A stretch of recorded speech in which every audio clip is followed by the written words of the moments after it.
Hi guys, and welcome back to my channel. In today's video we're going to be looking at atoms combining, which is the third chapter in our IGCSE syllabus. So atoms combining. Now this is a very important chapter because it can come in literally any chapter, and you can be asked to draw any type of diagram. So let's take a look at atoms combining. So one of the main parts of atoms combining is ionic bonding, right? So ionic bonding is very common. It can come in your MCQs. You can be given two elements, and you can be asked what type of bonding they go through, etc., etc. If you want me to do questions on that, you can let me know in the comments down below. So let's look at the first major part of ionic bonding. Now, what is ionic bonding?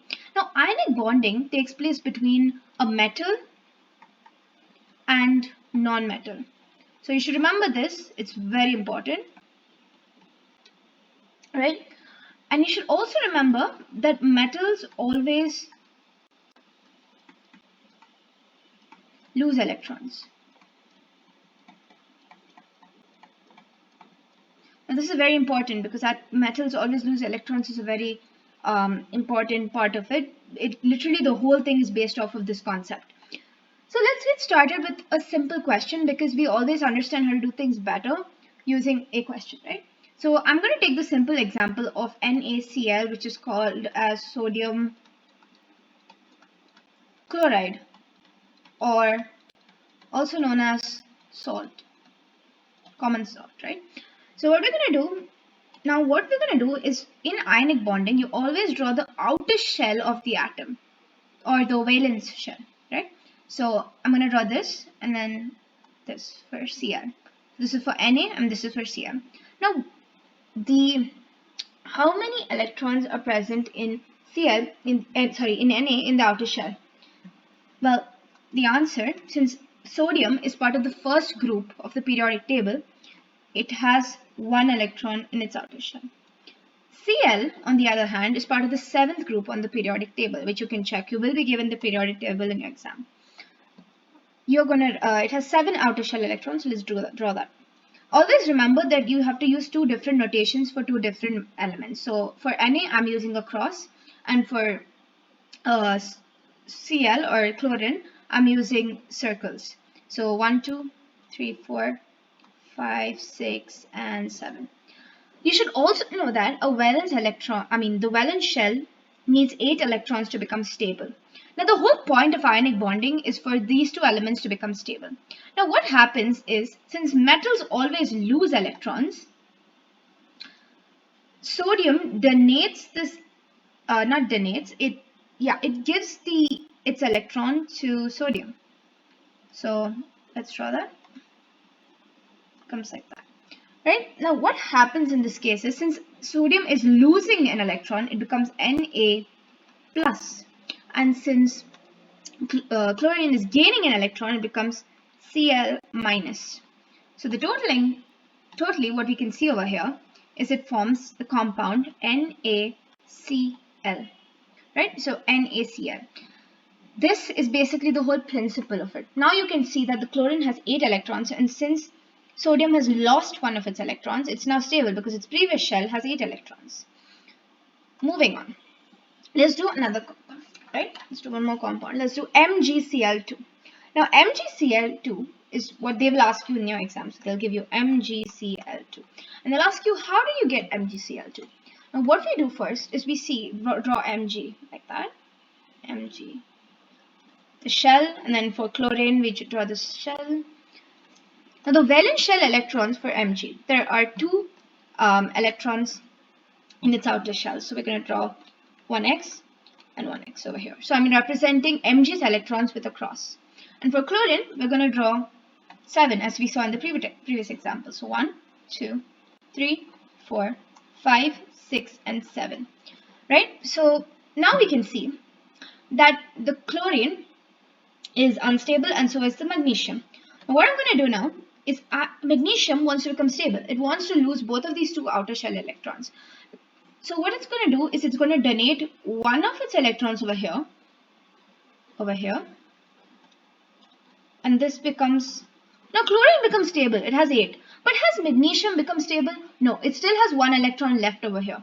So what we're going to do is we're going to draw another chlorine atom like this, because magnesium would not donate only one of its electrons just to make chlorine stable. The whole point of this is so that both the elements become stable. So what I'm going to do is 4, 5, 6 and then 7. So what's going to happen is magnesium is going to donate this side.